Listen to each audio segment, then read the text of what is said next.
Hey, all, Scott Horton here. It's always safe to say that one should keep at least some of your savings in precious metals as a hedge against inflation.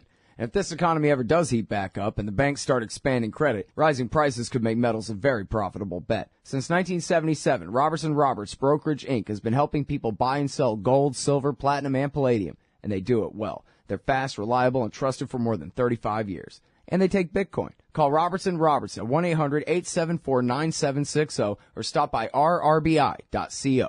All right, kids, welcome back. I'm Scott Horton. It's my show, The Scott Horton Show. On the line, I got Jason Ditz. He's the news editor at antiwar.com, news.antiwar.com, and all those most important headlines up at the top of the page every day. Hey, welcome back to the show. Here's the one problem that I have, keeping up with the Yemen war. I don't know. I guess there's some news coming out of there, but I don't know what it all means. So why don't we start off with all the headlines, and if people just go to news.antiwar.com, you got about 5 or 6 stories just on the front page of entries here of all the latest bad news out of there. And a little bit of good news, too, right? Some kind of humanitarian pause. You want to start with that? Yeah, the humanitarian pause began at 11 o'clock last night. It hasn't really held completely. There have been a handful of Saudi airstrikes since then, but it's mostly holding. The real test is going to be whether the Saudi naval blockade starts allowing humanitarian aid into the Yemeni ports, though, and that we might not know for another day or two. Mm-hmm. Yeah, well, yeah, so let's talk about that, the humanitarian aid. There's been virtually none this whole time. Do I understand that right? There have been a handful of UN ships and planes that have been allowed in after multiple searches by Saudi and coalition ships. Mm-hmm. They're allowed in very briefly. They're not allowed to stay long enough to take any patients out that are like wounded and need medical treatment in a country that has a functioning medical system. And it's been a disaster because Yemen, besides being the poorest country in the Middle East by a fair bit, also imports some 90% of its food just as a regular, routine matter of course. So those ships are not having much luck getting in either. So we've seen the price of things like flour double and then triple, and then in a lot of cities now, they said after it tripled, it sold out pretty quickly after that, and no place has any anymore. Oh, man. Yeah, I mean, that's the kind of thing that can turn into the world's worst crisis very quickly. And, yeah, when Patrick Coburn first said that about they import 90% of their food, I couldn't believe it. I mean, wow, so I wonder how much their population has grown in, I don't know, since the end of World War II or something like that. It must be just exporting. They don't have that much oil resources there, I guess, right? But they got enough to export enough to pay for that food most of the time and build up that population on imported food. I'm not really sure what their main exports are. Their oil is virtually insignificant. Yeah, that was what I thought. I wonder how they afford 90% of their food, as imports in the first place. But anyway, point is, now they're really screwed. Because, as you're saying, it's not just that very, very little humanitarian aid is getting in. All of that international trade is virtually shut off at this point. Right. I mean, there was a Iranian cargo plane trying to make a landing late last week in Sana'a, the capital city, and Saudi planes warned it away, and when it tried to land anyway, they bombed the airport and destroyed all the runways to make sure it couldn't land. Crazy.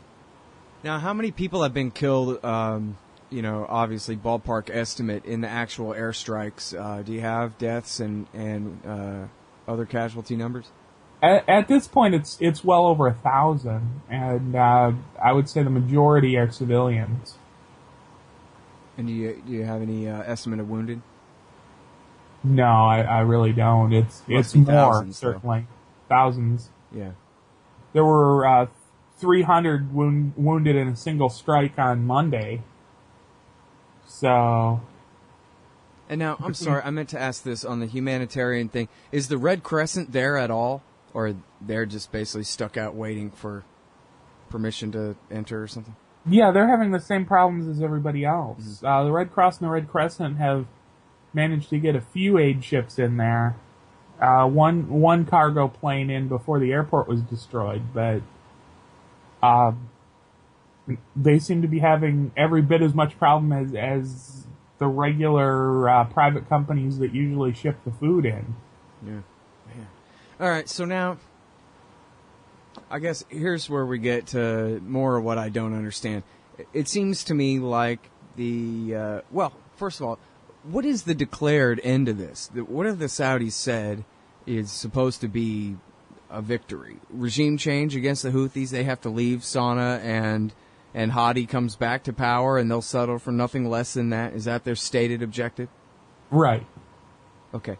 And then they think that they're just going to bomb the place until that happens? That seems to be the plan. They've said in some of their statements that nothing except for their military intervention can accomplish their goal, and that they're not going to stop with anything less than that. But now they do not have a real army a field army to put in there to make this happen, right? So I guess what I'm trying to get to, I think you understand, is the mismatch between the stated goals and the tactics and the strategy for actually carrying that out, unless, and I haven't seen any indication of this, of like the Saudis with the Americans coordinating, obviously, right, according to the Wall Street Journal and others. Right. Not direct air support for Al-Qaeda battalions on the ground, right? I mean, in effect, they're fighting as Al-Qaeda's Air Force, but they're not actually flying cover for these guys in a way that they could actually like help them sack Sana'a and really take the government over in that way. Are they? Well, one would certainly hope not, but I'm not sure that what they're actually doing looks that much different from that. No, it really doesn't, does it? In fact, one of the airstrikes that was reported after the ceasefire was supposed to have begun was against Abyan, which is a traditional Al-Qaeda stronghold in Yemen, and which the Houthis had just taken over in the hours leading up to the ceasefire. Mm. And so that was the last little bit was basically just betraying their intention to get back to that, to drive the Houthis out of that town and give it back to the Mujahideen, you're saying? Right. Yeah. And it doesn't even it doesn't seem reasonable at all that Hadi is ever going to return to power, even with a full-scale military intervention, and stay there for any meaningful amount of time. I mean, he was president for 2.5 years, almost 3, and he never had a remotely good grip on the country during that time. I mean, he had little to no support in the army. He sacked half the leadership trying to put people that he thought were more loyal in power, and it never really took. He never really had any luck getting the tribes under control, which is the real power base in Yemen. His control never really extended that far out of the major cities. All right, well, hold it right there. That's a good place to pick up this conversation with Jason Ditz, news editor at antiwar.com, news.antiwar.com. We're talking about America and Saudi's war in Yemen. And more on the other side of this break. Hey, all Scott here. If you're like me, you need coffee. Lots of it. And you probably prefer it tastes good, too. Well, let me tell you about Darren's Coffee Company at darrenscoffee.com. Darren Marion is a natural entrepreneur who decided to leave his corporate job and strike out on his own, making great coffee. And Darren's Coffee is now delivering right to your door. Darren gets his beans direct from farmers around the world. All specialty, premium grade with no filler. Hey, the man just wants everyone to have a chance to taste this great coffee. darrenscoffee.com. Use promo code Scott and you get free shipping. darrenscoffee.com. All right, you guys, welcome back to the show. I'm Scott Horton. I'm on the line with Jason Ditz. News.antiwar.com. And I got an email from my friend Bill here, Jason. He says, Major exports from Yemen: crude oil, coffee, dried and salted fish, and liquefied natural gas. And then he goes on to say, some of the finest coffee in the world comes from Yemen. Ask your coffee guy. Mocha Sananai is a famous blend, he says. Well, there you go. Here I'm learning things all the time on this show. I guess coffee is a historical export of Yemen. I didn't even think of that. I didn't realize they still produced it. Yeah, there you go. And I guess legalize cat, right? And then have an extra little boon there. Little windfall. All right. So, yeah, we were talking about how it doesn't seem to make sense, even if the Saudis, with obviously American coordination and support and helping them pick targets and, you know, flying the AWACS and the floating the ships offshore that are coordinating the whole war here, even if they're flying as Al-Qaeda's Air Force, hell, Al-Qaeda ain't going to put Hadi back in power either. Nobody's going to put Hadi back in power. And I keep mentioning this just because I thought it was hilarious where this guy, he sure looks like a Mujahideen warrior you'd think of or whatever, right? And he tells the documentarians, hell, everybody always calls me Al-Qaeda or they call me a Houthi or whatever it was. Why don't you ask me? I'm for Hugo Chavez! Viva Venezuela! And, you know, shooting his gun in the air. Oh, maybe he doesn't shoot his gun in the air. But anyway, so there's a big, kind of Marxist presence there in Yemen as well. That was back when they were North and South Yemen. That was part of the split back then. There are all these different splits that nobody wants. Hadi, and correct me if I'm wrong, is there any faction that would like to have him back? And then the next question from there is, well, what about Saleh? Because he's the one, supposedly, who has, brought some military forces, some battalions still loyal to himself, even, as you said, 2.5 years after he was deposed, and brought them into alliance with his old enemies, the Houthis, even though I guess he is a Zaidi, right? He is, but he also fought several really bloody wars with the Houthis and killed their first two leaders. The Houthis has always been kind of a family operation. The original founder was a top politician. And he was killed by Saleh. His father took over. He was killed by Saleh. And now the younger brother is running things. I see. And Saleh was the dictator for what, 30 years, right? Right. About 35 years. 1978, he took power in North Yemen, and he'd been in power through early 2012. And now, so you think at this point that, I don't know, he's still waiting in the background. He's not declaring himself dictator again, but I guess they'd have to get a lucky strike to just get him out of the picture at this point. Right, and they tried that. Over the last few days, Saudi warplanes destroyed his house in Sana'a. And he was, not only was he not wounded, he appeared on Yemeni state media in the hours after the strike, standing in front of his now destroyed house, calling for the factions in the military which are still loyal to him, which are a significant chunk of Yemen's military, to resist the Saudi invasion. Well, I didn't realize he was doing TV and this kind of thing now.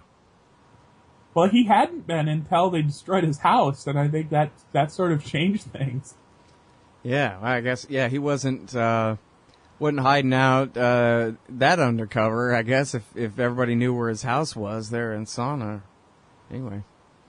All right, so now, I don't know if you can hear it or not, Jason, but I got a Texas thunderstorm raging outside my window, so I'm going to try to turn it over to you more and leave my mic off. Can you just give us the latest lowdown from the war with the Islamic State? Well, that war is going as it ever has. There's no real progress anywhere.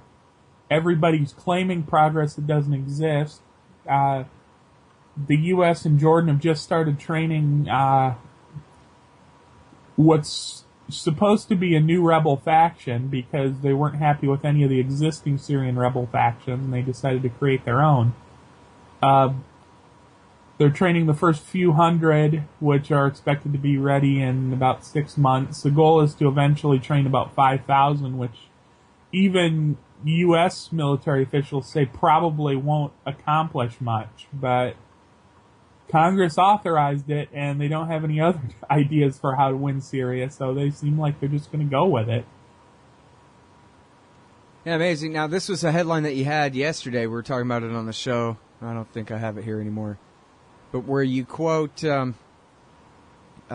guess, Kerry, saying, geez, if Assad goes, then ISIS might take over. Yeah, welcome to our conversation from 4 years ago, jerk. But then the sub-headline was, yeah, but Dempsey says that we're not going to change our policy from the, completely split policy that we have now. Pushing for regime change and bombing ISIS at the same time. Right, and Dempsey admitted the same problem, that the probable beneficiaries of Assad going would be ISIS and Al-Qaeda's Nusra Front, but we're still going for regime change because that's been our policy all along, and apparently it's got enough momentum that common sense isn't going to do anything about it. It's really amazing. Even after almost a year of the existence of the so-called caliphate and all of this, they still can't turn the damn ship of empire around from its stance of fighting a war for these guys. At the same time, they're fighting against them. It's really something else. And I'm reminded of the thing I saw on CNN where, I wish I remember who this was. It was a Republican congressman, and the anchor said, well, who do you think will come to power after we finally, get rid of Assad? And he goes, well, I guess we just have to hope that someone will come to the fore. This is like, what? Yeah, al-Nusra, if you're lucky, pal. What are you talking about? Someone will come to the fore. Yeah, well, I don't know. An Alawite, maybe? Or was he? They hadn't even bothered thinking about that yet. These are the guys making the policy. Well, right, and a big problem with it is there's a lot of foreign lobbying on the Syria war, and it's overwhelmingly against Assad. So,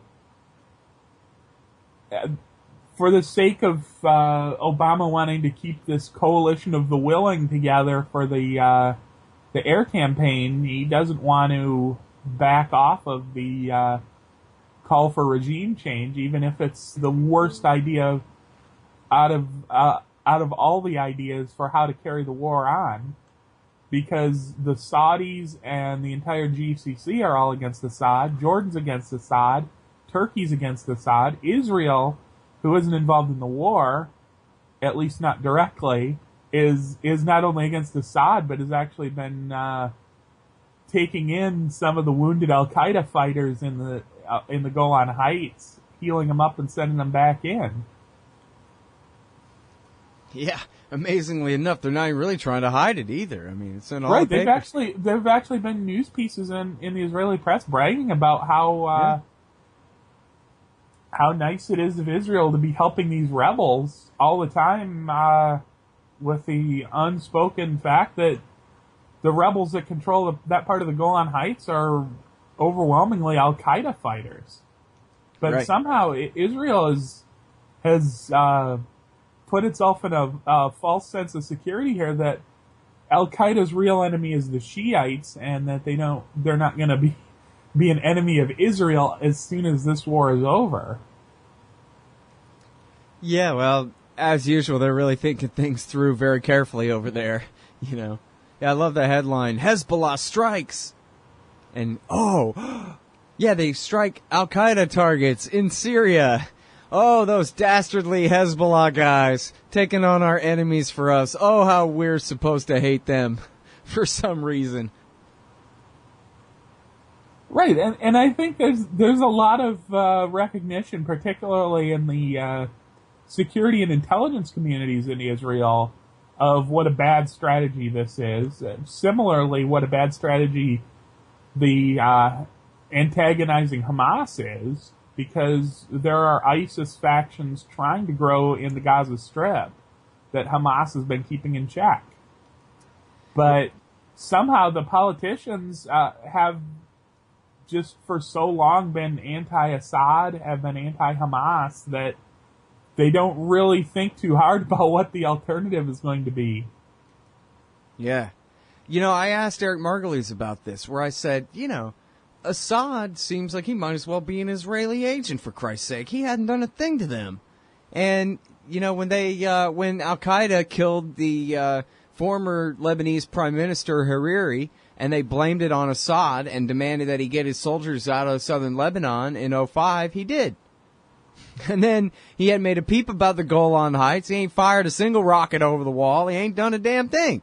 And so I remember I was asking Eric Margulies, why would they want to get rid of this guy and replace him with the Bin Ladenites? I mean, if they take over the whole country, for crying out loud, you know, that could be a real problem. And he goes, nah. You know, from the Israeli point of view, the Al-Qaeda guys, they're a bunch of head-chopping, kooks, basically waving an AK-47 over their head, yelling and whatever. They're no threat to us. They're nothing compared to the state army of Israel, one that they would never be able to really replicate. Even, you know, ISIS's army is still basically just a very left-alone rebel militia force rather than a real army. And so from the Israeli point of view, just as a matter of strength, what are they going to do? Even though Assad never did anything, he had the potential to ever fight them in a real army kind of a way. And so that's why, to him, that was why the calculation is simple from the Israeli point of view, that they don't care if, at that time, I don't even think ISIS existed yet, but at that time, even if al-Nusra ended up ruling the whole country, you know, to them it was preferable just as a matter of raw power. And never mind anything else about Assad, like his three-piece suit and his clean-shaven chin, or anything else, that might anything about his past behavior that might predict his future behavior, any of this kind of thing, you know. Well, that's true, and not to sound too much of a conspiracy theorist here, but I think another factor is that the previous Israeli government, going back a little ways, and the Olmert government was actually negotiating with Assad on a peace deal, which would have seen the return of some of the Golan Heights.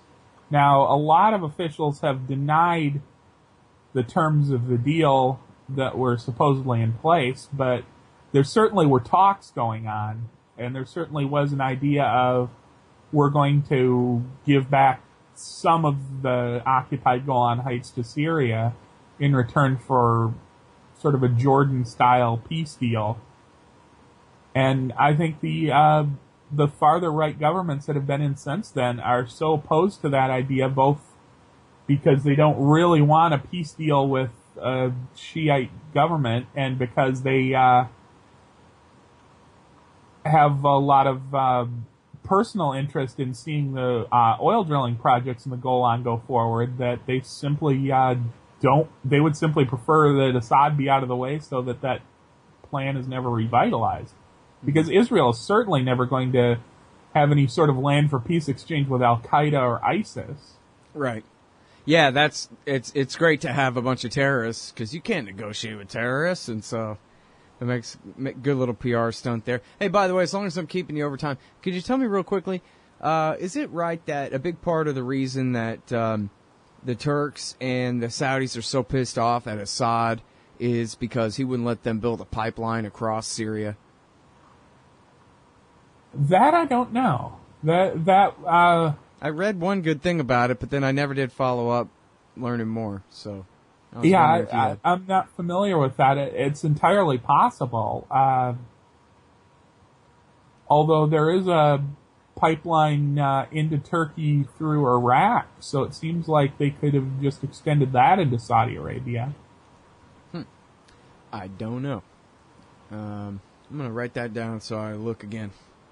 Turkey has sort of become the de facto export site for a lot of Middle Eastern oil. Yeah. Well, and Caspian oil too, right?